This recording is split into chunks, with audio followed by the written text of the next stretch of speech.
welcome back to an episode of Cool Story Bro.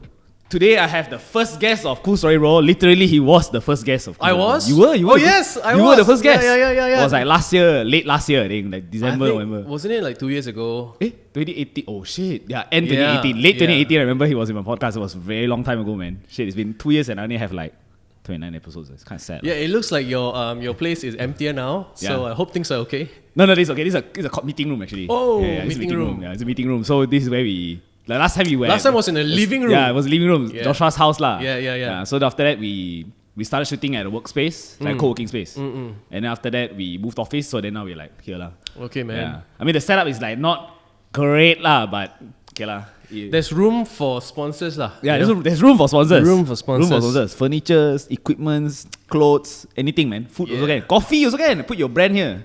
Yeah. Big. So now I don't show you what I'm making. Gotta pay, but black that out. Gotta pay to unlock. But you know, so I've got Jenhan. So he's a comedian, stand-up comedian, director, writer. It makes me so happy that you say director because I guess that's why you wanted to talk to me, right? Yeah, because it's. I didn't think that you would go that route because the last time you spoke, there was never talks about you getting into... so there wasn't, 2 years ago, no, probably not. Right. So for those who don't know, so why he's here today. So recently he released a docu-series on Astro, which is for the MACC last tour. The last tour, Goodbye tour. So then it's a series that's aired on Astro, and you guys can actually watch it now. So I watched it a couple of days ago, and hands down, it is probably like one of the... I have a very short attention span for like any sort of series nowadays. Okay. Like if it can attract me to sit down and actually just commit to it, then it's a very good show. Luckily, my opening scene was like 5 naked girls running across the screen and all. So yeah, you should watch. You should watch. You totally watch it, man. Totally watch it. No lie, real stuff. But it was really good lah. Cause when I watch Malaysian shows, right, sometimes it can be a bit like bit too similar to what the Western is. Yes, they try to adapt to them, but it just didn't really look very good lah. Yeah. And there's no originality to it. So when I watched yours, it was like... Yeah, I think what was special is that it is an English show. Right. You know what I mean? Because when you say Malaysian shows, yes, there are some English shows, but like very few. Yep. You know, so I thought like that's what made me the happiest about this MACC show. Yep. Yeah. It's really... It showcases the... I don't even know if it's a personality... I guess it's somewhat the personalities of you guys lah, right? Like, because of all you, there's Chi Ho, yes, Douglas, Jason, and myself, you. yeah. Right? Like you, I can kind of tell that that's kind of who you are. Okay. Jason, I guess he is. Douglas also, I guess most times like that lah. Chi Ho, I've never really seen lah, but Chi Ho is probably like a very funny guy lah. Yeah, he's a very funny guy. Where I was like, oh man, this guy, like, especially like the whole...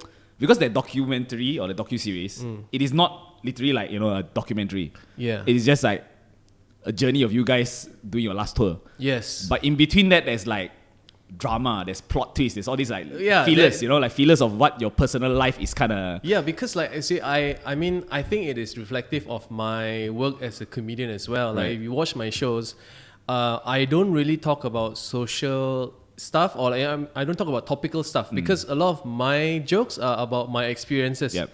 I think naturally I just found that life, as mundane as it is, can be very funny. Yep. And can be very dramatic. It depends on how much drama you want to have, right?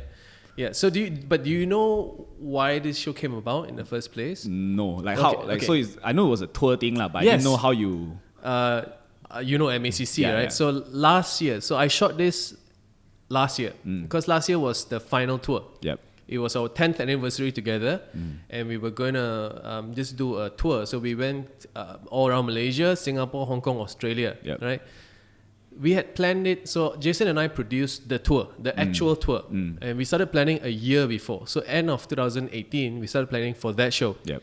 Mid 2019, Astro comes to me looking for English content. Right. Now, this is what local networks will always do. Like us, we live in the city. We're urban people. Yep. We are actually a tiny the demography. We are tiny. We are very niche. Very small. We're very small looking demography looking for English content, right?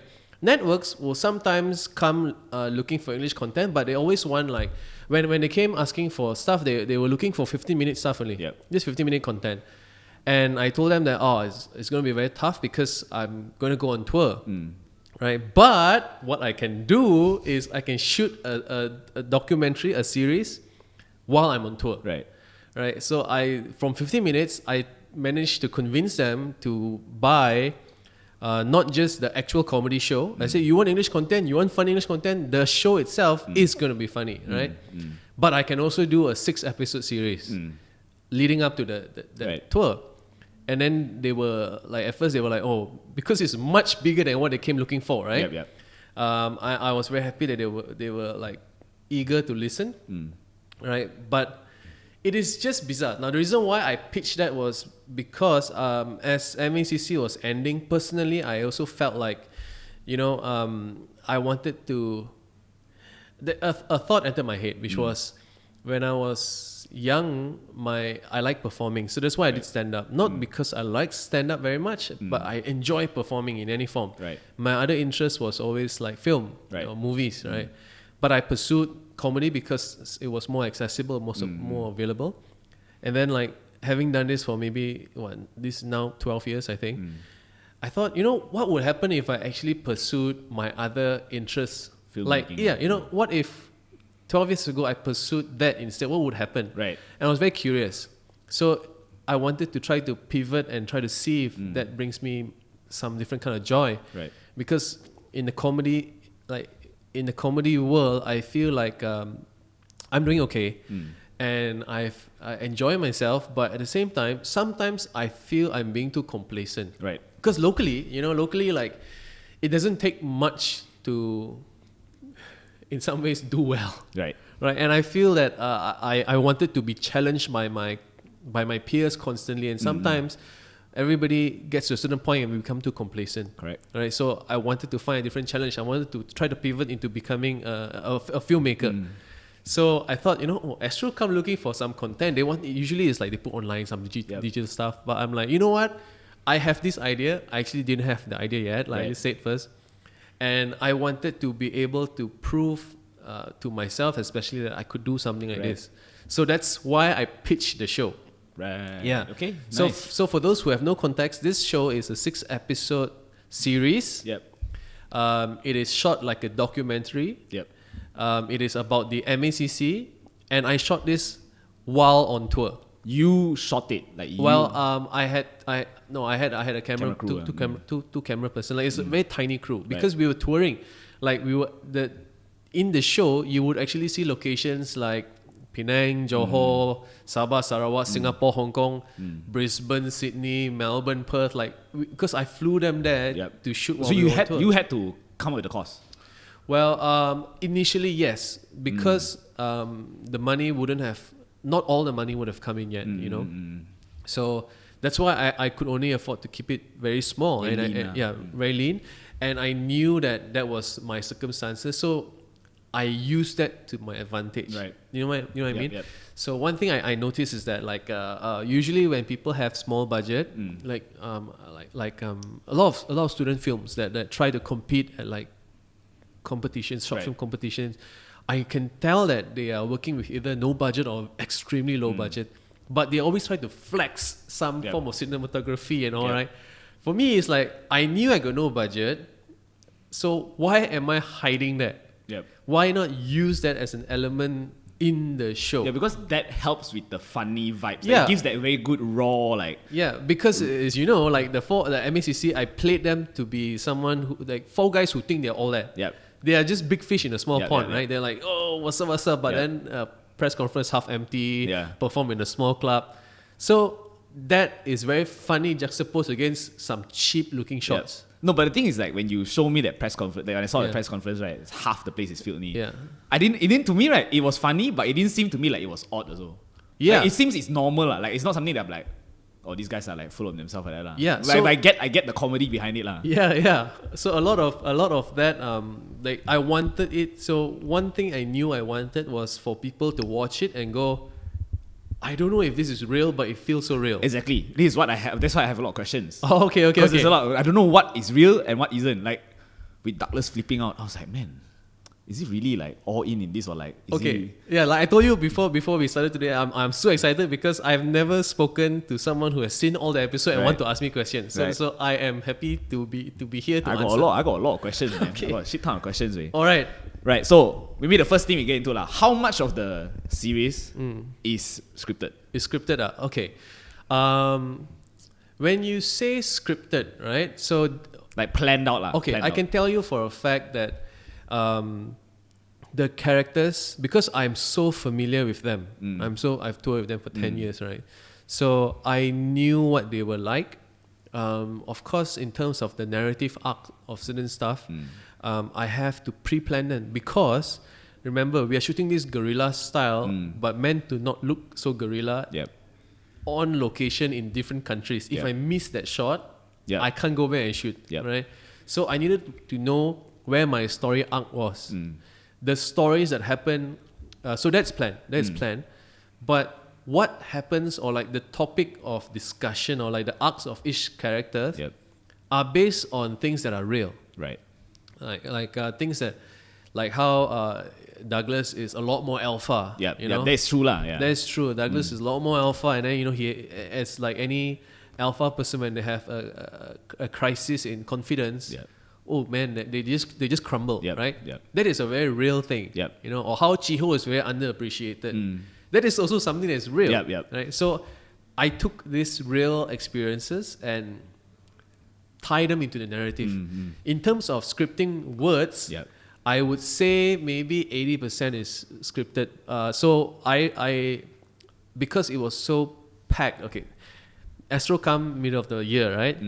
We start touring in September already. So that gives me like maybe 1-2 months to put this shoot together on top of planning and producing the actual tour and performing there, right? Yep. So I knew my narrative arc, but I didn't have time to script and write out everything Yep. for them. Yep. You know, so some certain more complicated scenes I would write for them so that they can memorize. But I would, it's very bizarre one. It's like a lot of the shots, right? It's like before I call action, Yep. I'm like, okay, now Douglas, now you say this, now Chio, then you say this sentence, and then you say this because after this. So very often they don't know what's going to happen also. Yep. So I'm there going like, okay, this sentence, now try this, now try this. Sometimes because they're comedians, they will come up with their The own impro- version. yeah, improvise, They improvise, right? Which personally, like I enjoy as a comedian, but Yep. as a director, right, is Annoying, Is so, you know why? Because comedians have this need to impress. Yep. Because that's our job. Our job Yep. is to surprise you with the punchline, Yep. right? So very often Douglas will be like, and you have a fantastic idea, you know. But okay, I know that. I said, Douglas, tell me first. Because if you don't tell me, you're gonna say it, everybody's gonna burst out laughing. Then like Nobody's ready I for lose it this lah, yeah. I lose this take. Then like we only have 2 more takes before. Maybe security guard come and shoo us away, you know, like Yep. so that there's that problem. But a lot of it, yeah. To answer your question, yes, I knew what was going to happen, or like I had to plan it. Some things will change, but see it's very loose. It's very loose, but that allows me flexibility Yep. also. For Basically, example, you can have more shots that you might or might not use as well. yes, Right? and also I tell the comedians that like, look, this is what's supposed to happen, right? But I also tell the camera crew, just catch these things for me Yep. without them realizing. Yep. Like I wanted them to get used to like, okay, so if you watch the series, like I told them the first thing I told them was that don't pretend the camera is not there. Yep. Okay, you need to be affected by the camera. So like if let's say you are going to say something mean and then you see the camera, you feel like you don't want to say, then behave that way. Yep. So that I can so that I can tell the camera crew, I say, you know what, just go put your camera in his face and like just annoy him, you Yeah. know, just to see, because he knows he's supposed to be affected by it, but he doesn't know why the camera is behaving that way. So I could direct both and try to get something, and some shots I could use that they didn't think was going to be in. So that buys me some realism, Yep. right? Like a lot of times the camera work, like I realize there's a lot of like those like peeping sort of camera work, lah, right? Peeping, and also I told as much as we kind of know or what is going to happen in that scene, because I would have told them, okay, now this scene is because this. Douglas, you have to say this. Jason, you have to say this. Chio, you have to say this. The camera crew also knows that's the conversation, Right. but it's very important for the camera not to prepare, because how would you know? So Right. certain things like, I'm like, camera, you know what? It's very hard for them to adjust, because your normal camera crew is like, I must frame you nice, and then like I must know where you're blocking is so that I can follow you, right? Yep. So in the early shoots, they keep trying to do that. So Like eventually, beautiful shots. eventually they realize that I like, no.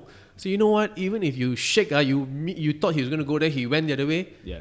Don't cut. Just keep that rolling, because that buys me the realism. Yeah. Because it's like, basically like you see like the office kind of things like that, right?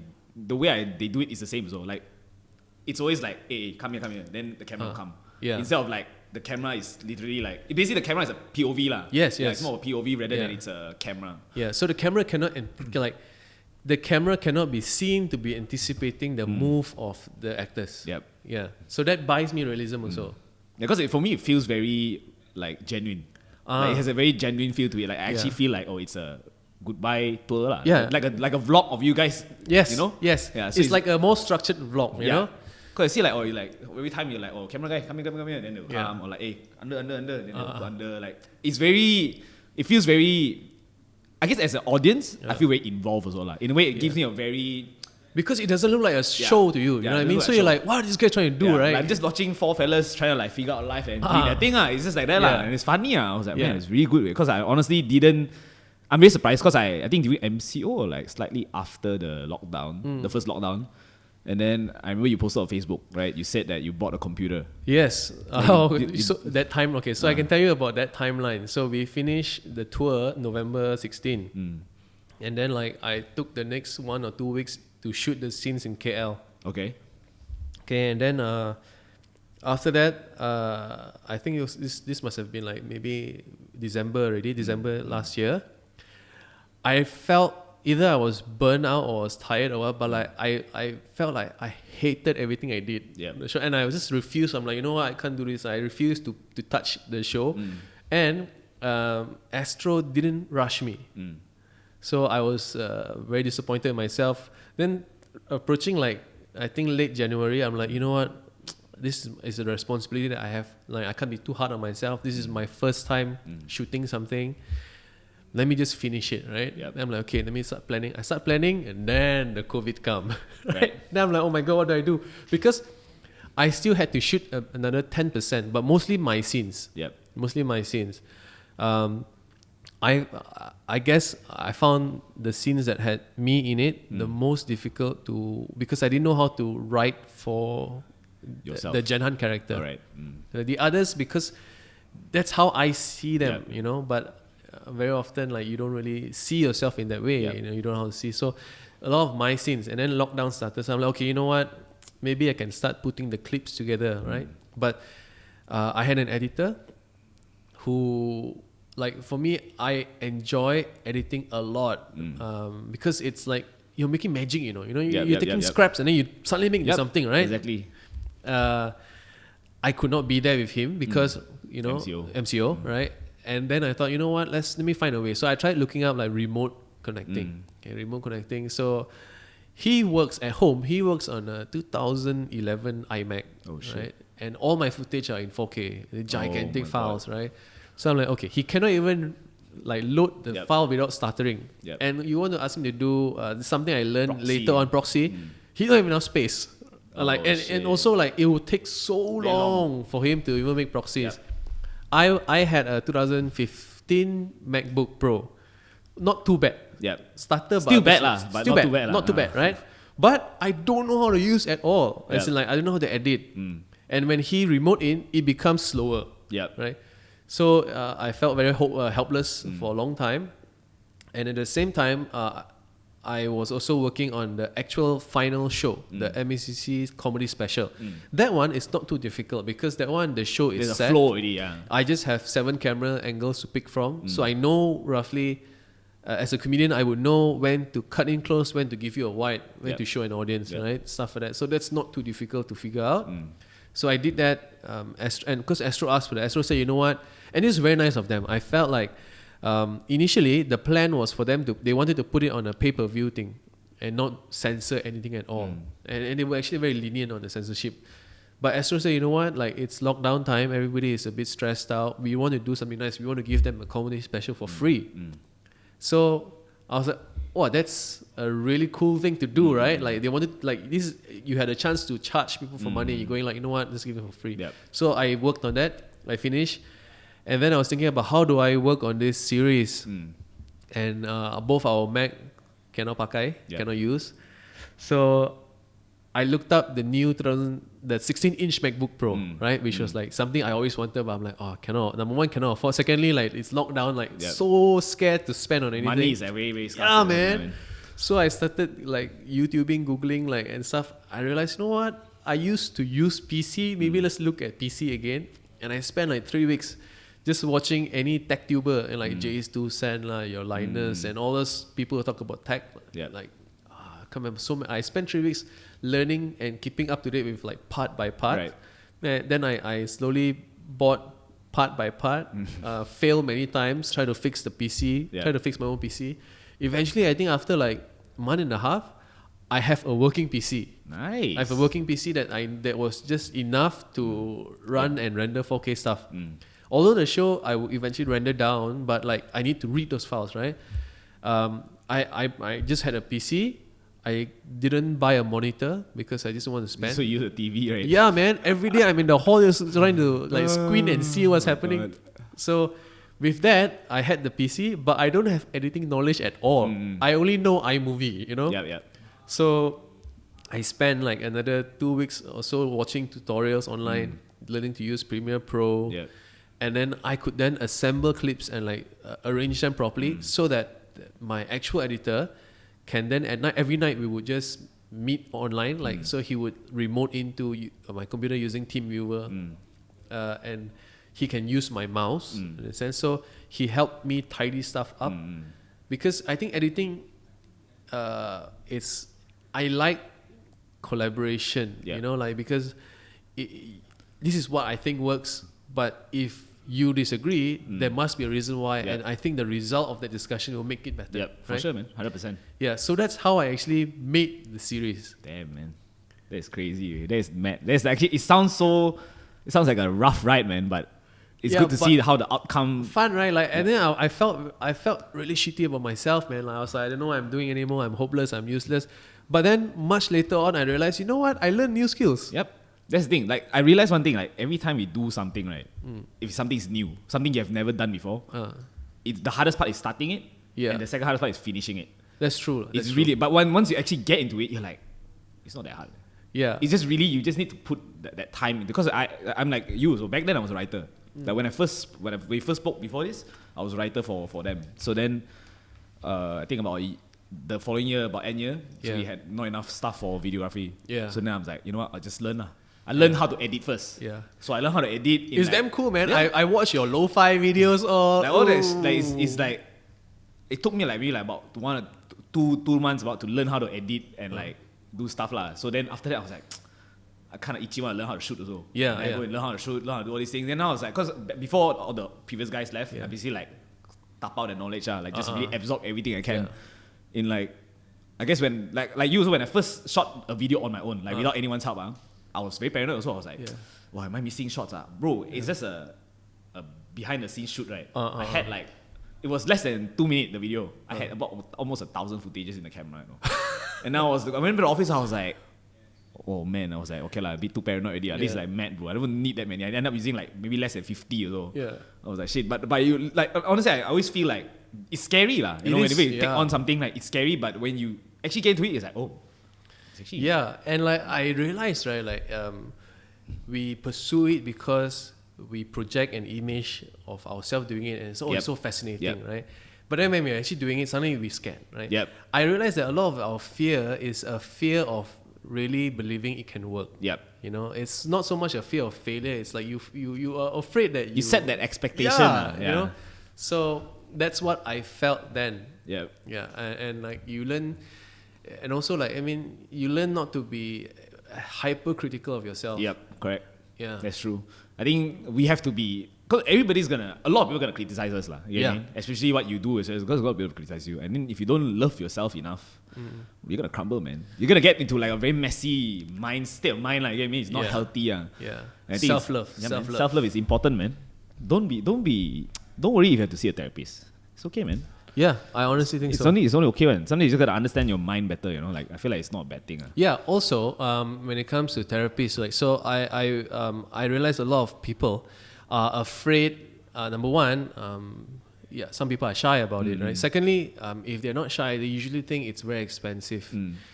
This is where I learned that there are many options. Yes. There are many options, because if I've gone and met a counselor. So a counselor is, well, you have your psychiatrist, then you have a therapist. Counselor is someone who has like a proper cert, right? But they cannot prescribe, or they cannot. They are sort of limited, diagnosed in a sense, right?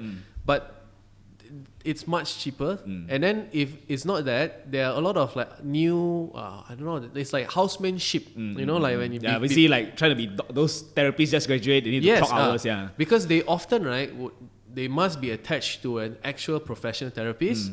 The professional therapist will tell the patient that this is someone who's under my guidance. I will monitor their work, all the work, but they will talk to you. So those are extremely cheap. Yeah, cheap though. I think last time I went what, $50. Yeah. Like Monash, I think it's a lot actually. Taylor's has it, Monash has it. Like you can hit up with this. Yeah. No shame, man. Yeah, no shame. Honestly, no shame, man. Like a lot of people that we think are mentally healthy. Yeah. But look at them, man. They're not. Like, you know, a lot of people unfortunately kill themselves and shit like that. It's bad lah. Yeah, man. It's not talked about enough lah. People judge people like that for not going to therapy. Yeah, actually, I don't know if, I mean, like for me, this MACC show, right? Like, yes, on the surface, it's about 4 comedians who think they're all that, going through like some whatever they go through during tour. But personally, right, for me, I wanted to show a story of 4 really fragile, insecure male ego. Because 4 guys, you know, 4 guys who think they're all that, but really everybody have their own. Basically, you're just like any other normal person out there. Yeah, right. Yeah, just you guys are more famous. I wanted to show that monsters could be loved too. You know. Yeah, fair enough, man. Like I honestly think that it was a very fun way to portray each of them. Like I honestly feel like, because I never spoken to Jason, I never spoken to Douglas or Chi Ho. But watching the show, I kind of like, you kind of understand that, this is the kind of person that they are lah. Yeah. You know, somewhat, as much as it's directed, scripted, but there is also that, like you said, like you're writing based on what you know of them lah. Yeah. So it's really, for me, I feel like it's very genuine lah. Yeah, and like I also know their limitations and their range in terms of like the kind of things they can do, right? I didn't want them to act like someone else because they had to be themselves. Yep. So it's really things that are real. It's just, you know, like what you see in the show is me taking my knowledge and experience of being with them and editing real life. Yep. You know. Yep. But would you think that after doing this, like after completing this 6 episode like has it opened new doors for you to do like? Yes, actually it has, because I wanted to, like I said, I wanted to try to explore like the film world more, right? And I didn't know anything about it. Because I understand the comedy industry, that small comedy industry here in Asia, I kind of get. But film is something very foreign to me. So I got to know the post-production house that did my finishing for me. And then, so far, here's the thing that made me very happy. All the people that were not directly in the shoot, meaning like camera crew and MACC themselves, when I told them, even the editor was not part of the team, right? I told them what I was trying to achieve. Here are some of the things I have. A lot of them immediately like, I need to work on this. Because I think it was something that they had not seen locally before. Basically, no one has done it. Nobody has done it. And then when the post-production house found out that it was, this is your first thing, like your first thing you directed, I'm like, and then they were very eager to share and tell me what I can do or like avenues I could look at. Because I wanted to understand like, how do you survive in the film business, you know? So in terms of opening doors, I don't know if it has opened a significant door, but definitely people in the same lobby, I've met many, and like it's nice to know people lah. Yeah, because even when I watched your show, I was like, man, if I were to do something like that, I was like, man, the planning is mad, bro. Like I guess it's probably easier for you because you know who you're working with already. Like basically you're close to the people you work with. And also like maybe because a lot of my work involves story, right? So it was something that I knew I always had a handle on. Yeah, because the way you tell your stand-up comedy is also a very story-based sort of way of telling it, right? So I guess in a way it helps. I guess for comedians, I think most comedians can write scripts or like direct certain things. Because I feel like even yourself when you're on stage, it's kind of like it is a show, right? So you have to have a intro, have the meat and have the end also. Yes, or like whatever plot twist in it when you tell your jokes also, right? Yeah. So I guess every joke is a plot twist, you know, because jokes are basically, if you break it down scientifically, jokes is basically I am telling you story A, so that you as an audience in your head you think, it's gonna be a story A ending, right? But then I surprise you with story B. Plot twist, that's a joke. No, but it's the thing, like the show itself is like that. Like I remember what's the girl's name? Marissa. Marissa. When you went to see the sunset. Yeah. And like, you got it. Oh wait, you mean? Yes, Marissa. Yeah. Right. Then you went to the room. You ordered a fish and chips. And then like I was like, what's this fella all about? What is he trying to do? Then like, she's trying to have a date with the fella. But that scene was so painful to watch. Yeah, I was like, Then the girl's like, what date? I was like, when I was acting it also, I felt like, oh my god, man, I know this feeling so well, right? Then when I watch it, I'm like, oh my god, man, that's so painful. But I know that feeling so well. A lot of people can relate to that feeling, lah. I'm pretty sure. Because I saw, I was like, oh my god. Then the girl's like, want to? Well, you ask because you said like, the girl asked you if you're smoking or not. Whether they like you or not, right? They're like, you got it. So then you remember, it's like, how does that? Yeah, what does it? How does it? Then she's like, I sell insurance. I was like, oh my god. I was like, brother. like you're so dumb, brother. You know. I was like, oh shit. I did not see that coming. Right? Yeah. I mean, in a way, like I thought it would just be like the girl rejecting you, lah. It was simple said, I don't know, don't misunderstand, but I didn't know it would be like the insurance policy. And they're like, okay, good news is at least now me and my mother got insurance. Like brother. So I knew that I wanted the show, number one, to for people not to be able to tell if it was real or not. I mean, because the fact is, it is real and it is not. You know? And secondly, I wanted people to watch this and like cringe because like, oh my god, these guys, they think they're all that, you know? But it's fun when it's not happening to you. So just cringe all you want. But that girl in Sabah in the bar, right? They bought you the drink. The one was that scripted or they? Scripted. That girl, her name is Christina. She actually was our producer in KK. But that story is based on a real story. Oh, so you had an experience like that before, lah? Yes. Also, with the three of them buying you yes. So that's what I mean. You know, it's like yes, I am just taking these things that happen in real life and putting them in a nice, concise 6 episodes. Basically, just reenacting that scene, that memory you have, of that and scenario. it is a combination of 2 stories. So one was, I can't remember where it was. I think could also be Sabah actually. Chi Ho went and buy someone a drink and say it was from me, and then when she came. And then she talked to me. She actually came over. And talked to me. And I remember that I just asked about, you watched the show? I said, you didn't watch. Oh, okay, nice to meet you. And I walked to Chi. I'm like, Chi, this strange girl just come and I think she's trying to scam me. And she was like, no, you idiot! Right? Then the other time was, then the scene after that was we're at the lobby, right? And they're like, give Jenhan some time. And then Jenhan comes down and he says, so what happened, right? And Jenhan basically just went, no, just chat and then go back and then met for breakfast. Nothing happened in between. That also actually happened. And like they gave me so much shit in real life, lah. They gave me so that's also based on a real thing. So meaning a lot of the stuff you put in the show is also some of the stuff you write, lah. It's also based on experiences you had with the two of them also. Yes. Nice. Yeah. Nice. So that's why, like, if people ask me if it's real or not, right, the answer is both, you know, because it is, like, it is based on my deep knowledge of the MACC experience, but at the same time, I can't shoot 10 years and show you 10 years worth of footage, right? But just pick out what you think is, like, basically off your head, lah, that you can remember and it means something to you, lah. Even I think when you guys were in Airbnb in Australia, so like the kitchen is fucking dirty. And I remember you told me this before, one Jason, all them, like, they're quite dirty one, they can leave the shit way long one. I thought it sounds like, actually, now it makes more sense to me, like how you how you write your screenplay, lah. In a way, you see, like it is still based on how well you know the characters and the scene, right?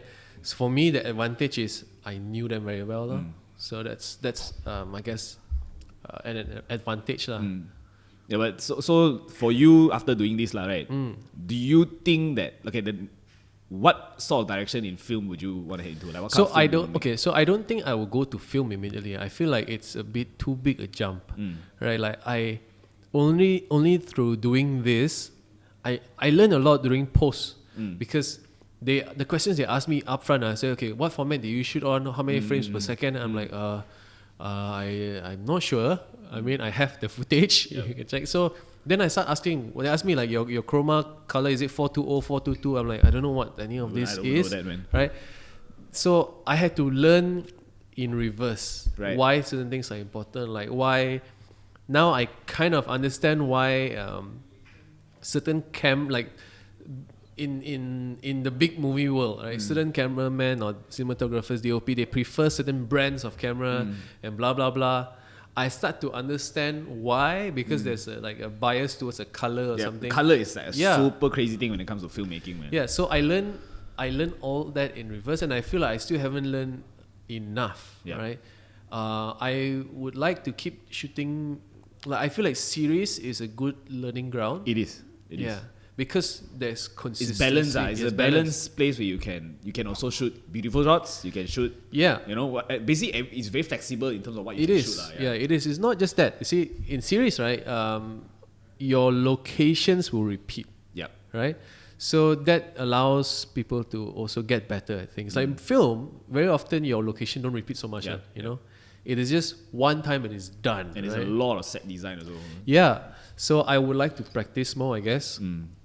I also think like I can learn from many different styles. Like I want to also try to pursue a documentary, a proper documentary. Yeah, man, me too. That's what I'm working on also right now. Yeah, because I really enjoy the research process. Because documentary is like you go out and you shoot and you never know what you're gonna get. Yep. And sometimes something you get might change the trajectory of the entire thing altogether, right? Yep. So I think that teaches you different things also. Yes. Like I believe documentary you learn a lot about editing also. Yep. And you learn, actually I think at least for me, from my experience of like just being half a year actively just doing shoots, I think the more shoots I do, the quicker you are at, like let's say I have a shoot the next day, I don't have much time to plan. But when I'm there, I already immediately can see what I can do already. Without even talking about the brief. You got the instinct, right? Yeah, you're like, oh shit, okay, I know I can do this, I know what kind of shots I can do with this. Just look at it, I was like, okay, I know what I want to do already. Yeah. Like as the more you do it, you get really like more familiar, you understand better. Yeah. Like back then when I see the camera setting, right, I was like, oh my god, what's this, like all these weird man, I didn't know also. I didn't know. Oh my god, it's so intimidating, right? But once you just read up on it, do your homework, you're like, oh shit, actually, it's not that scary lah. You just gotta understand it lah. Yeah. But once you do, it's a fun thing, man, and it just keep going down this rabbit hole. Oh man, I spent so many sleepless nights just like watching videos, reading up. It's the most expensive hobby in the world. This is the most expensive. Not even a job. Like, everything is so expensive, bro. Like, I want to ask you, the mic you all used to shoot when you guys are doing it, was it like a clip-on mic or a boom mic? Here's the thing. Number one, cannot be a boom mic because the way wide also. It's number one, wire wide, and someone's holding the boom mic, right?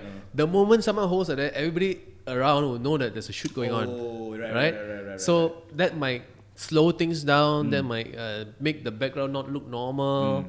So I knew that specifically I didn't want to use a DSLR because I knew that I wanted the camera to be able to go in and out very fast. Yep. So I use a proper like camcorder, like those like journalists, like news, but like not the big ones, like maybe a smaller one, so that I could do that. Yep. Right. In terms of sound, at first I tried with 4 lapel mics, right? But each camera, and I didn't have an audio person. Okay, so I need really crew, only 2 people, 2 cameras only, right? Most of the time. So instead of having someone look after camera and have a zoom recorder or recorder, I could record directly into the camera. But each camera can only take 2. Yeah, with that 2, right? Which means if both are not rolling, or like one didn't roll, I will lose 2% audio. Yeah. Right? And if I lose 2% audio, I don't have audio because there's a match. Like if let's say one camera is working, one is not, then I get 2 audio and I get 4 face, but only 2 audio. Or like you can actually hear the audio on the onboard camera mic, but then your audio is not same, right? Not consistent. And also sometimes if Like, when you use lapel and we're moving a lot, sometimes it doesn't sound, it's too distracting, or sometimes it cuts out, then I lose all the audio also, right? So eventually I did away with the lapels. I shot only using the shotgun mic on the camera. Wait, what shotgun mic is this way? It's damn fucking clear, man. It's mad clear, bro. That's how I was wondering. I was watching, I was like, I don't see any mics on the body. Yeah. And I'm like, this place is like, because at the theatre, no way there's a boom mic because it's so wide. I was like, I don't see a boom mic there. So then I'm like, wait, what is this fella using? Wait? Yeah, so that is a combination of like, so I don't know, I think the mic is good and sensitive enough. Is there like a fur on it? Yeah, it's a fur on it because sometimes we're outdoors, right? Windy, yeah. But I also think like, I had the post-production house had like, they work with an audio engineer. His name is Ivan. It's damn good. So he clean up the audio. I don't know how he does it, Like it's just, I just don't know how they do it. But they can't save shit lah, basically, but they can make things clearer. I don't know how they do it. No, it's just even color grading as well. When you shot their footages, right? When you haven't colored, it really looks like flat lah. You send it to a guy who does color grading. You come back, it was like, that's why when I saw the video, I was like, whoa. That is something I learned. So I during post, I was very curious. So I basically went to the post house for like maybe 2 weeks straight and just sit there like an intern. Because I know what I want, I don't know how to do it. Right. Like they use Da Vinci, right? So I asked him to teach me. So now I kind of know. I eventually learned how to make requests. I eventually know the limitations and all. So the color is something you were interested in, right? Like, it was very weird that you were interested because a lot of people would see it and think like, it's just like raw, right? Yeah. But actually, raw is much rawer. Yeah, that's why, like, cause I work with like footages where I shot like literally you cannot see color, and it's very flat. Yeah, it's very flat, right? Then the work you have to put in to bring the colors back out is not like there's an easier process, but there's also can be like really damn tedious. Yeah. Okay. So when I had the first meeting at the post house, right? The audio guy was most concerned. He's like, okay, I don't know, like, cause he heard whatever I said. I said, Ivan, the show. I said the end result. And this is for color as well. The end result of this show is I want people to watch and go like, these 4 guys think they're all that, but camera crew like shit. Like imagine they paid 2,000 ringgit to some intern to shoot this thing and color it himself. Basically the idea of them being for themselves like that, right. So I said, Ivan, sometimes right the audio is dirty, right? You make it dirtier for me. Or like if let's say someone bumps into a mic or like makes noise, right? Don't cut it out for me. Like just leave it in there. And color also same. I said color because they can make it as fancy as it can be very, very nice. Very nice. It can be like in pop, right? But I said I don't want it to pop, I want it to look like someone with some really basic knowledge just fixed it. But even to achieve that, right, it's not a simple process. Because like I remember the first draft I will get back, right, is like too nicely colored. So I have to tell them, no, bring it down. I'll give you an example. The Marisa scene, the one where, so the scene is, Jenhan is in his hotel room. He has FaceTime Marisa, Jenhan is in Sabah, Marisa is in KL, so he used a TV, hooked up to his iPad, and he's talking this way, right? So now I have 2 shots, one on Marisa, one on Jenhan, but it's a TV right? So Jenhan runs in from the Sunset Place in Sabah, right? The Sunset Place obviously looks like it's a resort. It was a resort, right? But the hotel room that I shot in, the lights were very white, very like this kind of color, right? So the impression is in the hotel room, white light is cheap hotel, yellower, warmer light, fancy hotel, right? So I said I wanted the light to be fancier. So now that I changed the light, it looks like an expensive hotel. But that also means your TV color change will be warm, and also like it will look weird, and also very often the TV is much brighter than real life. And if you notice, I almost use no lights at all. I try to shoot as natural as possible. So to be able to show Jenhan clearly in a slightly darker hotel room, the TV is going to be overexposed. Right? So now I have to change the light, bring this down, and then counter with more blue on the TV so that it looks natural for the room. I do all this just so that you watch and go like, it's a normal hotel room. Like nothing's been done. That's the things you have to do. Like I had to do to make it look normal. But this is the thing, you know, people who watch it, general people like who's not into doing production work, right? They will not notice these things. Right? I like back then I was like never into this kind of like color stuff or whatever. Yeah. It never really occurred to me that this scene is warm and then this scene is cool. Like I wouldn't be like, oh, this guy's color grading bad. Yeah, so I ultimately, but I guess like you are right, you know, but I think when it comes to color, right, we have this tendency to always like, oh, wow, can do so nice, must do nice, right? But actually, if it doesn't serve the show, doesn't add value, yeah, right? in fact, it distracts from the value. Yep. Why do it, right? So I am, now that, I mean, you've seen MACC, it's meant to look and feel like amateur, right? But a lot of planning went into making it look like amateur. I'm now actually genuinely very curious and eager to work on a show that's meant to look like a show, you know? Yeah, but for me, I like the whole feel of it. Like, it feels right, lah. It didn't feel like you guys are trying very hard. It feels very natural, although you guys are acting, but it feels very real, lah. Honestly, I was like, wow, see you guys fight on stage. I was like, what is happening, bro? Like, did the audience know that you guys fighting? No. Yes, they did. Yes. Okay. So this is a bit of a, I guess not spoiler, but like it's like a, let me show you how the magic is done. Okay. I shot the fight. Okay. So the fight is meant to happen in Australia, in Melbourne, because based on the chart of the tour, after Melbourne we come back to KL. But in Melbourne, we were only doing 2 shows. Right. Number one, I didn't know what the location specifically was going to look like. Secondly, I didn't want to risk it because it's a foreign place. I knew I wouldn't have too much control. Right. So I knew I had to shoot it locally. So I looked at all our local venues and found the least Malaysian looking place. Okay, I found the least Malaysian looking place. I shot the fight first, and then after we did the show that night, I told the audience, this is what's going to happen, right? We're going to fight, just react appropriately. But when you tell audience that, they would not be shocked because they'll be like, they're so happy to be able to see something happen like that. So the reactions won't really match. So eventually I tried to get them to react in a much worse way, right? So I kind of have that piece. And then in the Melbourne shot, so I now have to match the fight to the audience reaction and the reaction sound. So meaning you guys were wearing the same clothes in Melbourne also, right? Yes. Essentially. Yeah. And then I recorded the sound, the 2 Aussies at the sound booth. So that is movie magic lah.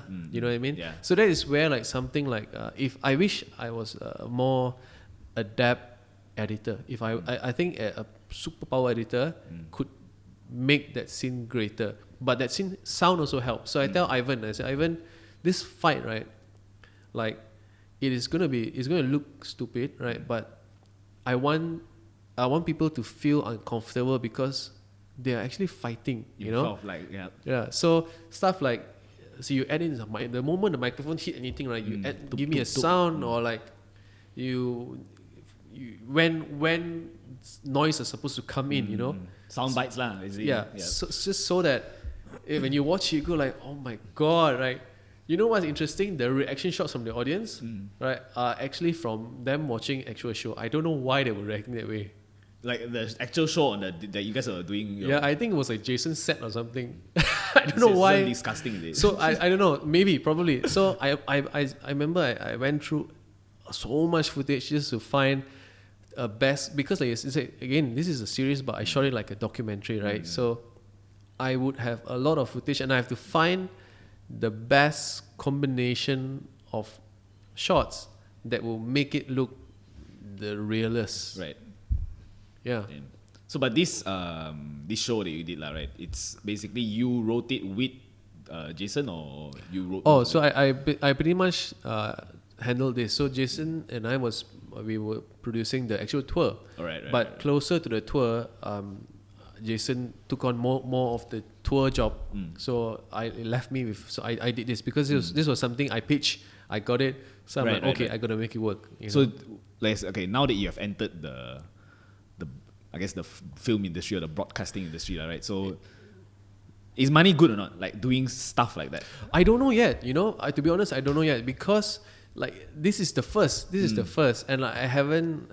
And it just came out like maybe 2 weeks ago. So they don't pay you to buy the show, Oh, they do, but you see, like it's very hard to gauge because number one, if let's say you look at the pure dollars and cents of the show, right? No network will pay you to do because I have 4 countries, Yep. I shoot in 4 countries, right? So I save. I told them I could do this. I could shoot in all these countries, right? Because most of the resources are already I paid for by the tour. Yep. Right. So in that way, I could produce a show for much lower cost, but with higher production value. Yep. Right. So, and for us, it was like, I guess the guys were very nice. They wanted to support my efforts. Right. So I really don't know. No, I honestly don't know what the price is, but I've asked around on like how much an episode usually costs because networks, they kind of have like about base rate like that, right? And I feel like if I was given that, there's no way I can shoot this show. Yep. Yeah, so I don't know how they do it, man. Like I feel like it's tough. It's a tough thing. I hope that changes, because if not, our level, right? Will never be. Yeah, it will there. always be there, Yep. right? Your ambitions can grow, but if you're limited by like all these resources, it's very hard for you to go anywhere.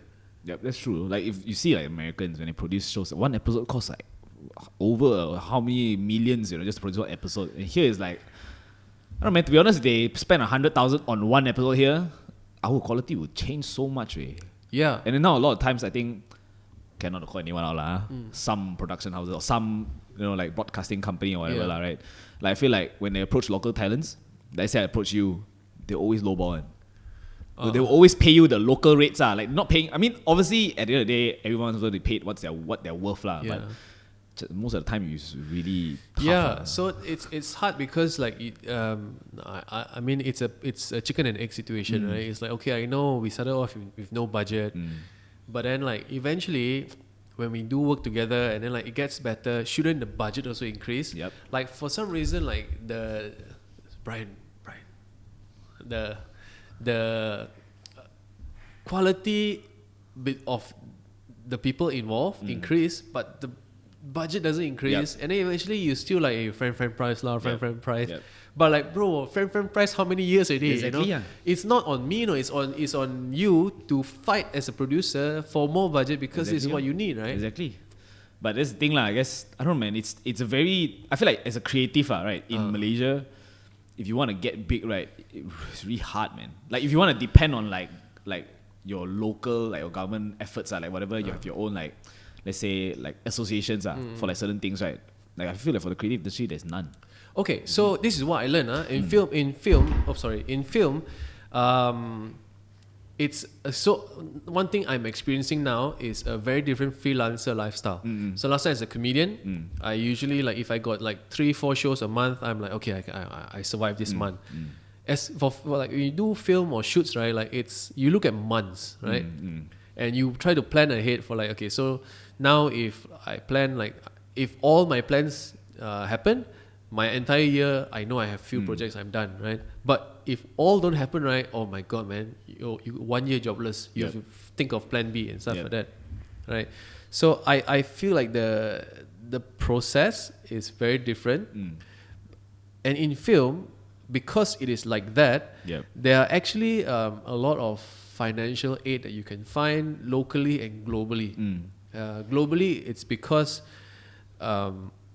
there are some like really powerful like art house names, right? That they really push for stories from different parts of the world because we are so used to the American perspective, the English perspective, So like there are international grants that will help people realize their dreams.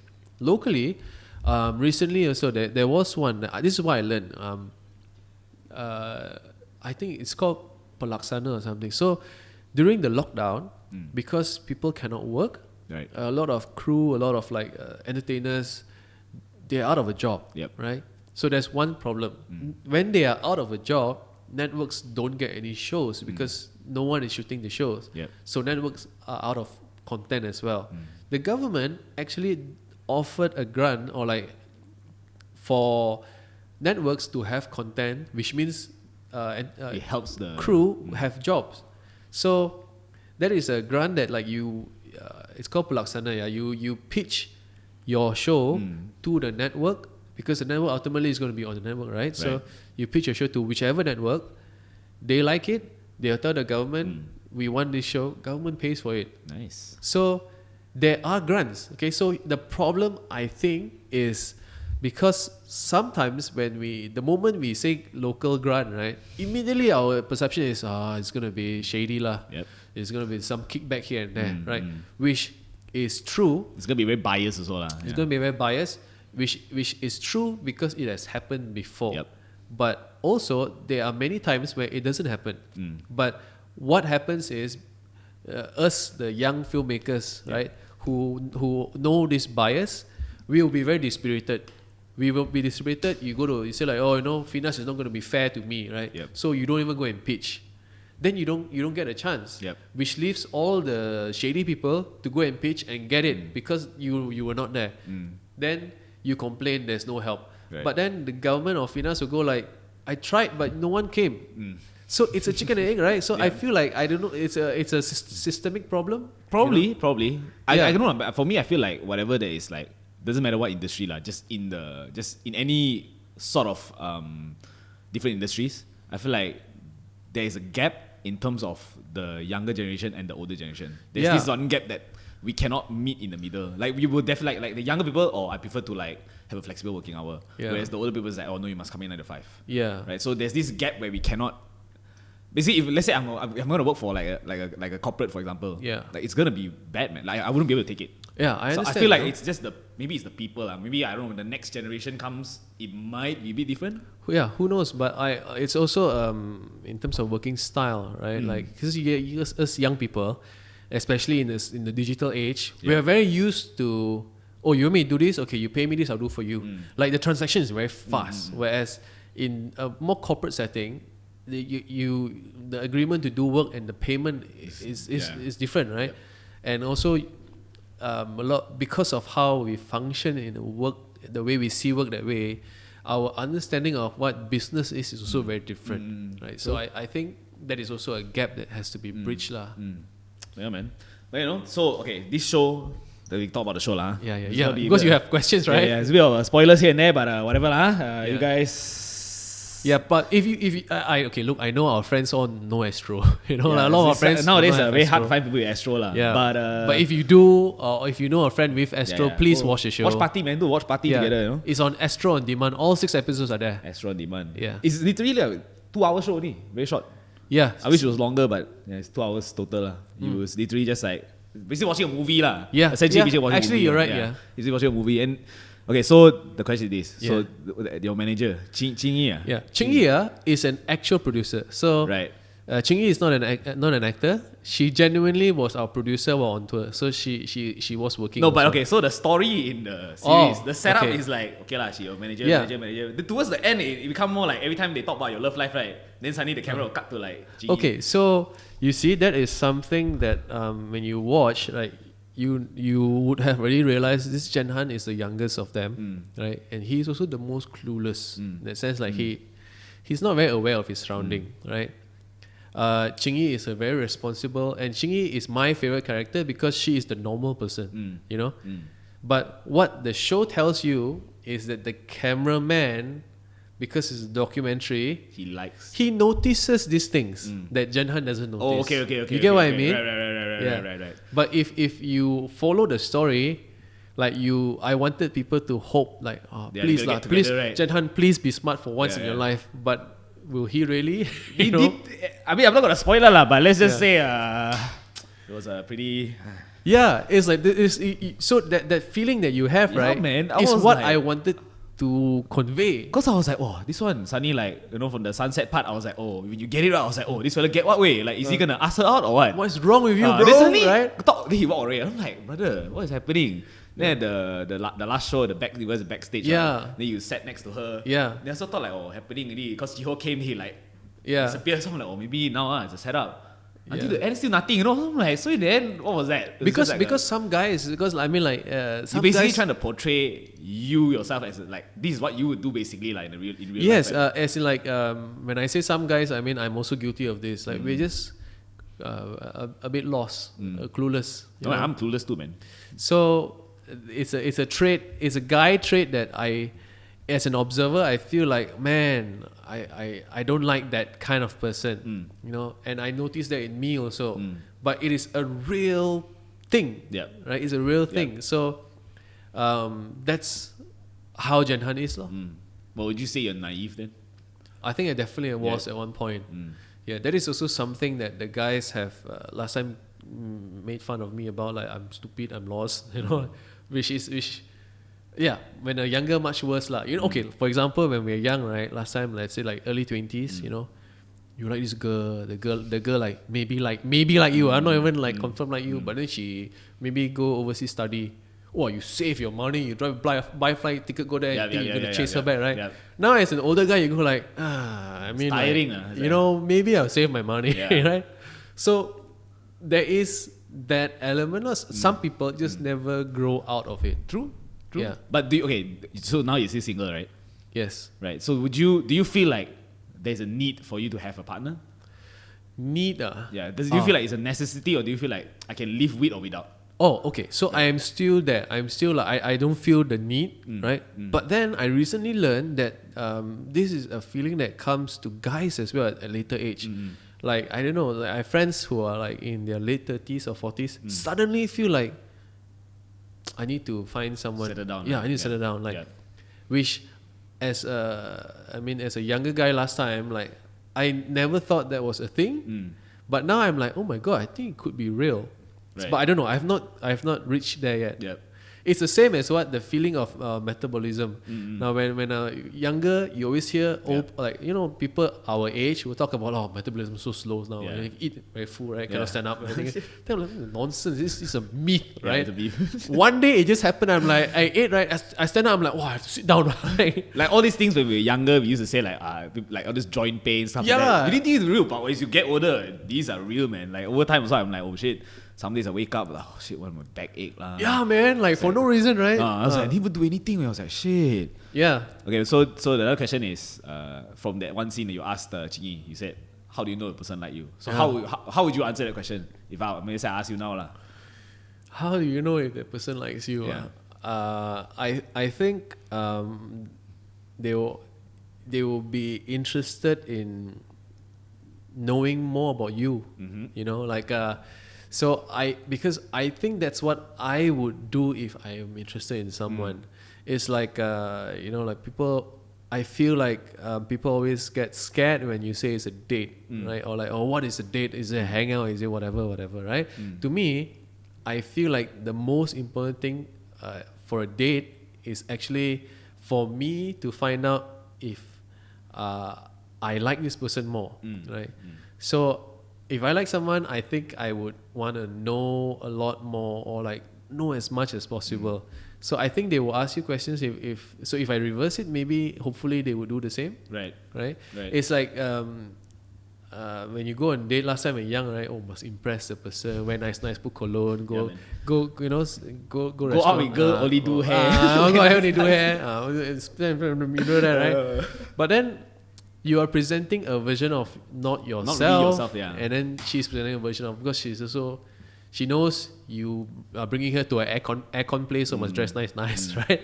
Like that's not really yourself. Yeah. So I feel like getting to know the person is very important. Therefore, I think how to know if someone likes you is if you sense a genuine interest in them, like wanting to know about things that beyond just one scope of thing, Right. Because I'm sure there'll be another follow-up question, which is like, you know, how do you know if it's not just a work thing, right? You will know if she asks you stuff outside work lah. True, fair enough. Dating is simple, guys. It's pretty simple, man. Wow. Oh, yo, I didn't say he say. I say it's supposed to be a simple idea, but we complicate it lah. Unfortunately, it's true, I right? see. Right? No, That's true. Right? It can be like, you just ask girl, you like me? If you like someone, just say you like lah. Don't need to like beat around the bush or, but it is what it is lah.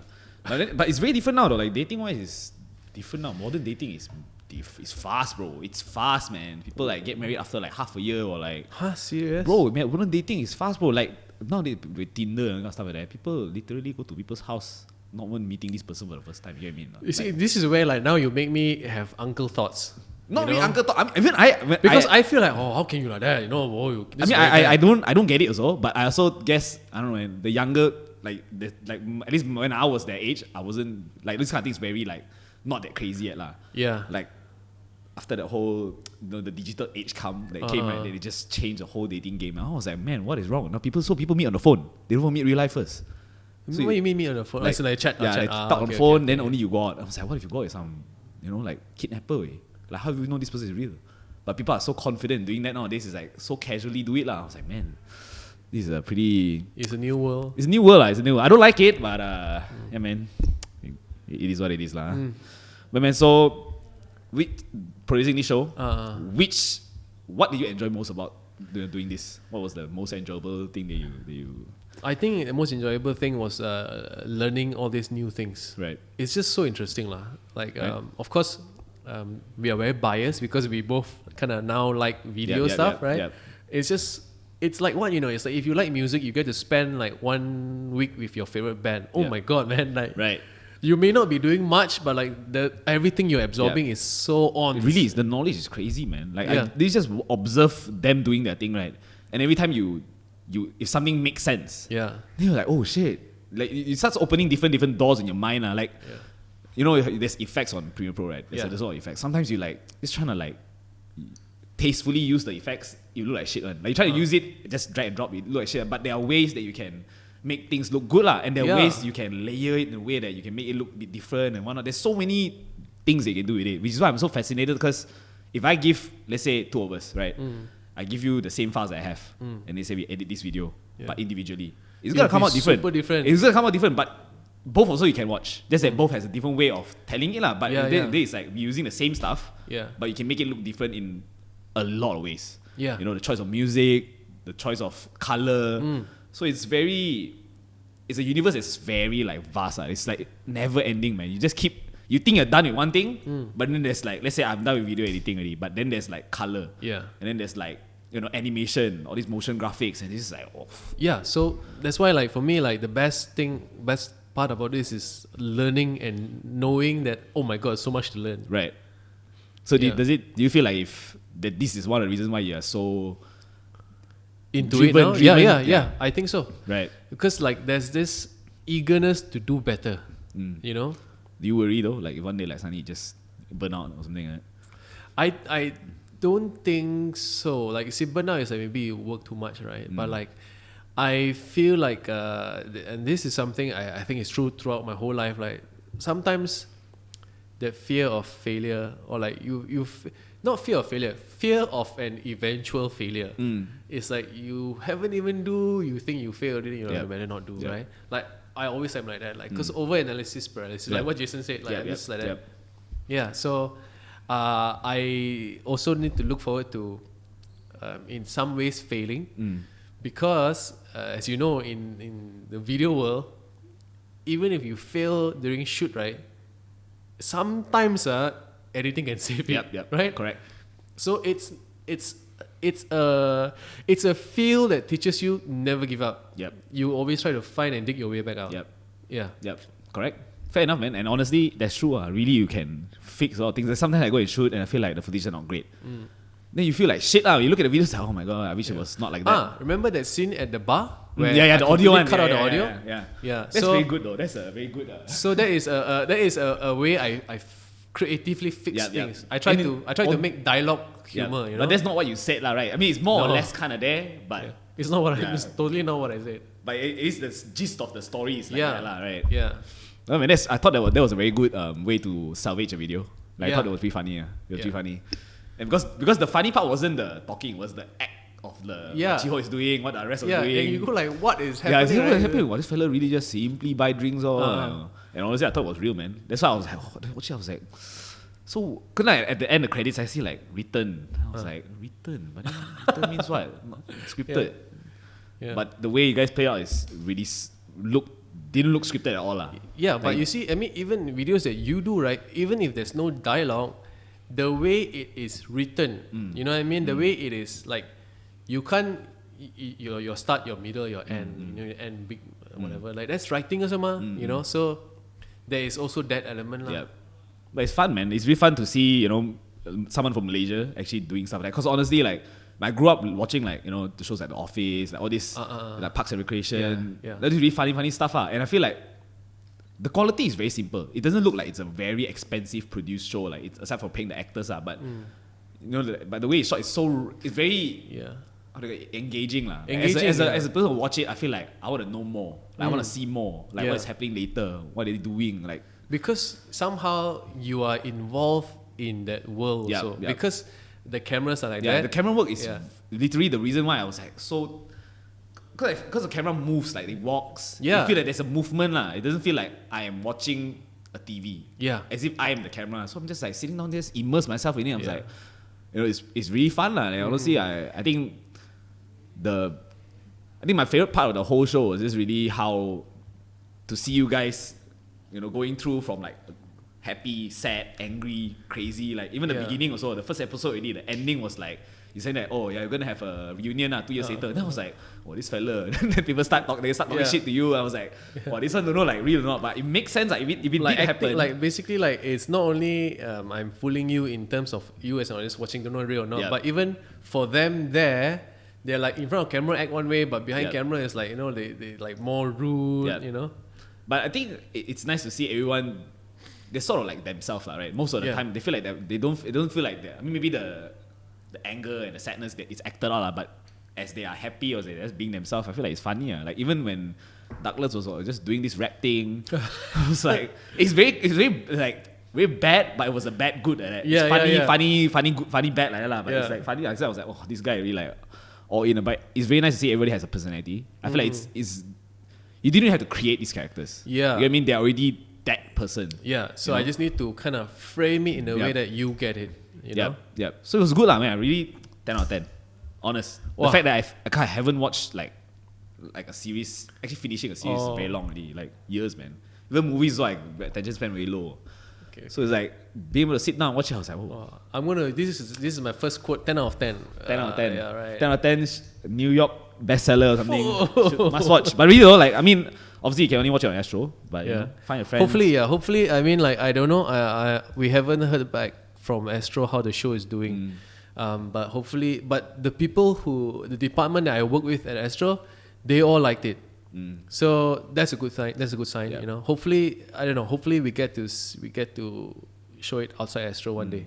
But I think it's really important also for us to start like educating ourselves or start watching more of what we're doing locally. Yeah, I guess it helps with pushing local talents as well. Which is why like I really want to like the thing that I like most about MACC the show is the fact that it exists. Yep. Because I told Astro, I said, Astro, you have to recognize like this is because they think it's just a show. I said, but you have supported English content, right? And you have supported a new filmmaker, right? There is a big risk in my opinion. Sure, MACC is a good brand, but like you have to realize these are things that you're doing and it works and it encourages people like my friends who are like content creators or like YouTubers who have never considered TV are asking me how it's done. You know, like I said, like we need to bridge that gap. Yep.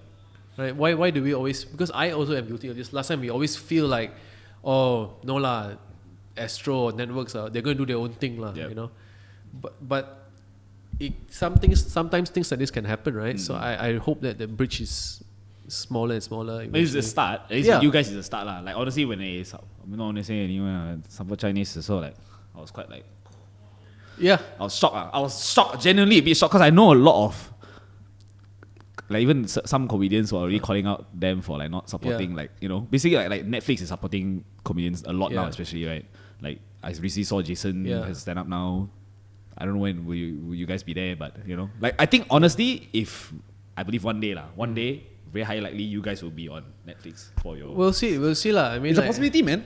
Yeah. It's a possibility because I think like at least recently they've been supporting a lot of local. They're bringing back all these local shows that we used to when we were younger lah. I feel like it's a good start lah to have something like that as compared to. I mean back then maybe we got like kopitiam, so that was the format that we were living with lah. Yeah. But this format is a format that I really fuck with lah. Like I really like this format solely because it's so unexpected. Yeah, it's really hard to tell whether it's real or not. You know, like it shows it makes you cringe, makes you like fuck man, like why is he doing this? But you also like cannot stop watching. You also want to watch to see whether how much more can this guy do, like go, you know, like how bad can it be again after this, you know, like so it just keeps you like on your toes every time you're like. I was just watching, then I was like, shit, episode 5 already. I was like, damn, got one more episode only lah. I was like, wow, fuck. I was quite sad, you know. When I finished it, I was like, wow, it makes me so happy. The ending was good. The ending was good, but I was like, that's a real story, by the way. I know. The Jason gave the wife gave birth, and also the fans that come at the end. That's a real story. The one the baby. Yeah, the baby. That because that is my, as in Jenhan lah, myself, my favorite MACC memory or story ever. That their life was with us, you know. Nice. Yeah, because they said they were there when they were dating, they were there when they were married, they were there when a kid was born. So it's like, pretty dedication, man. It's like loyal fans, eh? That's crazy stuff, man. Now, honestly, I really felt like the whole thing was just great, lah. Like there was happy, sad, angry. It just basically made you feel stuff watching it, lah. Yeah. Like it wasn't. I it's think very human, lah. I would say. The sad part was probably like. It's like you lah. I think you were the. Yeah, but I mean, even also some sad part. Like so, I always wanted to layer the feeling. So even when they are sad or angry, you also feel like, especially sad lah. Let's say Douglas complaining at the end. Like Douglas is very hurt, feeling, right?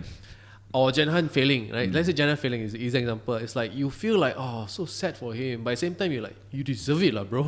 Yep. Like, you know, it's very layered in the sense of like, I want to feel pity for you, but at the same time, you were stupid. That's how I felt when I was watching Douglas one. I was like, you wanna. You got no mirror, bro. You know. Yeah, I was like, maybe you should really look at yourself first. Yeah, you see, but that is a real feeling. Yep. A real feeling that we have, and a real feeling that we have of others. Sometimes. No, but I feel like any good show or movie, right? If they make you feel something, whether you're angry, sad, or whatever it is, I feel like it's a good show or movie, lah. Because I think anybody can relate, like when you watch a movie or when you watch a series, right? If you are like, if you can relate or if you can feel emotions towards it, you enjoy it more, lah. Yeah. That's why it's one of the reasons why I stopped watching series, because sometimes I get a bit bummed out, like that it's ending. So like I'll watch certain series, if I really like it, I will never watch the last episode.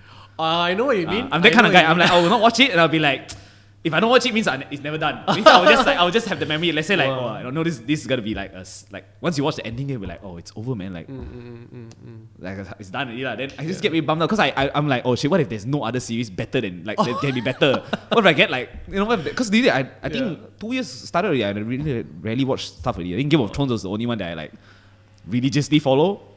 Anything else, if I watch it, if I cannot sit through 10 minutes, I'm like, no, don't need lah. So they'll be able to enjoy your show. Was like, that was such a refreshing experience for myself as well. Yeah. So it was good, man. And honestly, I know it's important for at least people like us, we're doing videos and stuff like that, to watch a lot of videos. I think I need to make a habit of that. Now, the problem is like my attention span is so bad that even when I watch tutorial videos, right, the moment I get what he's doing, I will be like, I'm done. I'll just do it first. Then if I don't know, I'll go back and see again.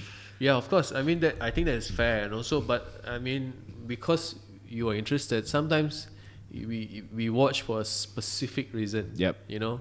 Yep. Well, man, I mean, it's really been a pleasure, like, be able to sit and talk to you about Thank you. Your work. Because it's been a big difference from the last time we spoke, which is like you're just doing stand-up, now you're like the director and stuff like that. It's pretty cool. Like, honestly, I was very surprised and I was impressed as well. Yeah, it was a very scary change, but you know, I hope to pursue it and see where it goes. Man. La. I mean, you're definitely on the right track. La. It didn't seem like you were, I mean, you were the first time and you did really well. La. Oh, thanks. Like, granted, I mean, obviously you have a team behind you, but the essence of the whole thing was the storytelling, la, and it was done very well. La. There was it wasn't just like, I take camera, I just whack any, la, you know, but there was like actual thought behind everything you do, la, which is, you know, it's amazing. La. Like, honestly, as a videographer, I'm like, I actually asked myself, I actually talked to my guys and I was like, I said you should watch it too, and then you still tell me if you can do something like that. Because I honestly feel like it's a very simple execution, but there's a lot of things you can do. You can make it funny, you can make it sad, you can make it angry.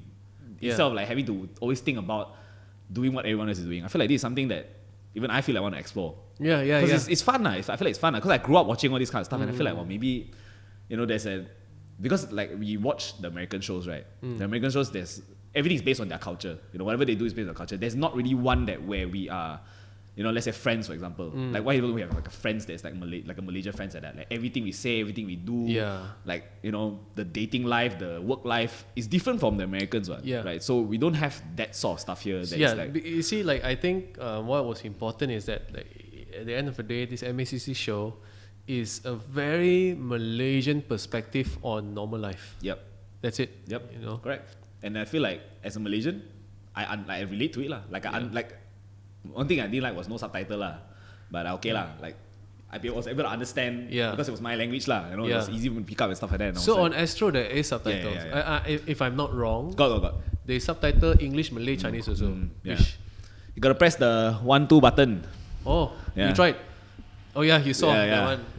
Yeah. I went to my friend's house that day and I saw, because so the thing is, Astro somehow either they super trusted me or they were very nice. I told them, I will only show you what the show is when it's done. Like, they don't know what it is.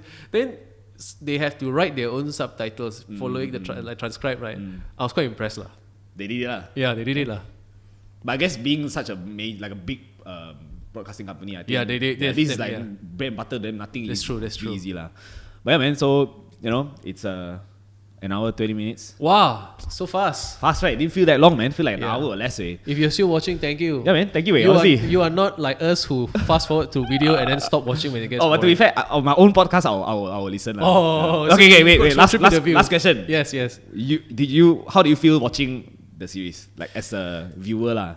Watching yourself and Okay, so I used to find it very difficult to watch myself, right? But doing this taught me that, like, if I cannot be so vain because I feel I can't see myself like that. I have to learn. I want to learn. So I watch it so many times because of editing also. But when I was done, I watch it, and I also watched it with friends.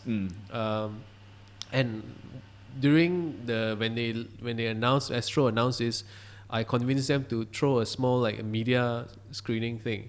So they put it in the cinema. So I was like, what, cinema? Like my first show on the cinema, although it's not meant for cinema, right? But it's nice experience. Feel nice, right? And then I've only up to that point watched it by myself or like with my editor, but remotely, right? And I like it. I enjoy it. Like I laugh, and sometimes I laugh because I also know what went behind doing that. But when I watch in the cinema with the other people, media, right, and they laugh, right, I feel very happy, like that, because I know why I enjoy it, and I'm also happy to know that they enjoy the thing that I enjoy. Yeah. I mean, that's good, man. Like anything that, as a creator lah, really anything that people like, even if someone tell me like it's nice, I'm very happy, man. Like you don't hear that a lot lah, but when you do, it really means a lot lah, because it's as easy as it looks lah. It's actually a lot of hard work behind the post production. You know what I mean? It's not just later I go and shoot, then you come back, lay it out, and we just put it out. There's a lot of thought process into it that people don't really see. Right. The back end is the most tedious part of everything. Like, I think that's the magic making lah. Yeah, it's the magic making lah. So essentially, movie magic, man. It's crazy. So not everybody has balls like you to show your magic 1 hour 20 minutes here. This is exactly what we do. Yeah, so what we do lah, basically. Yeah. So it's a bit of today's show is a bit of a geeky moment lah. But it's fun. It's fun catching up. Yeah. It's really fun to see a Malaysian doing things that are like never been done yet. Thank you. So I'm really proud of you as a friend. Thank you so much. So of course, man. So like you guys should definitely watch it, and it's been a really good catch up. Yeah, it's been a really good catch up, and also I'm happy to know about your, like you moving into video and stuff. I have you ever talked about that? No. You should do your own cool story, bro, with yourself. Actually thought about it. Yeah, I might. But it's fun lah. Like honestly, like this whole. You know what you should do? Like something fun that you could do is, because of you learn a lot of stuff like editing yourself and making video, right? Why, since it's a video thing, do a tutorial, like a live tutorial. Not tutorial, but like the things that your thought process. I will find it damn interesting. Like a workflow lah, basically, right? Yeah. Actually that would be a good idea as well. And to show like what you learn, like if you have like a super early draft of some shit work you did, right? And then you show like what you could do now. I think it's very inspiring. Yeah, man. Actually, that's a good idea. Okay, also, I'm colorblind, which is why color grading is very fascinating to me. I see. 'Cause I'm trying to find the right formula for someone like me to be able to correctly grade the colors. But are you just specific color or like is it shade? Certain colors that I can't Certain see, colours like red, only lah. green I can't see already lah. So Right, anything okay. else I can see blue sometimes. Yeah. So basically, if I shoot any video, I'll try and make sure that there's something that I can see, so that I can at least just base off that lah. I mean, it's a tricky thing lah, but not impossible. Not impossible. So far, I haven't got any complaints with my color grading lah. So I guess it's a good thing lah. Nobody can tell me why. Art. Why my face purple? Avatar, bro. Smurfs. Why my face purple? Why would you even change the skin tone in the first place? You never know why. Avatar did that why. Okay. Expensive movie magic, bro. True. Well, man, with that said, that's all for Good Story, bro. This is Kuah Jenhan. Please, follow him on your social media. Follow him on what he's going to do in the future. Yeah. It's just at Kuah Jenhan, Yeah. KUAHJ. MACC you type it out, right? reunion? Don't know, man. Don't know, The honest answer is that there has been no talks yet, lah. no talks. Right, and right. also, I mean, like, well, this year is Yeah, it's just yeah, I don't know, man. This year is tricky, man. it's an odd year. Yeah, It's an odd year, lah. yeah. I'm so glad we did the last tour last year. Yeah, man. Imagine if we planned it this year. Oh my Gone god, already. man. It's Gone not gonna already. happen. Yeah, it's not gonna happen already. I mean, very locally, lah. But Yeah. also it's gonna be not. I mean, people from Sabah coming in also. COVID Yeah. is spreading. This is very mad to travel right Yeah. now, lah. Yeah, man. But with that said, stay safe. Yeah, hope And you guys are fine. Yeah, wear your mask. This is Kuah Jenhan, I'm Yim, and this is Cool Story Bro. Thank you for watching. Please watch his shows on Astro. Peace out.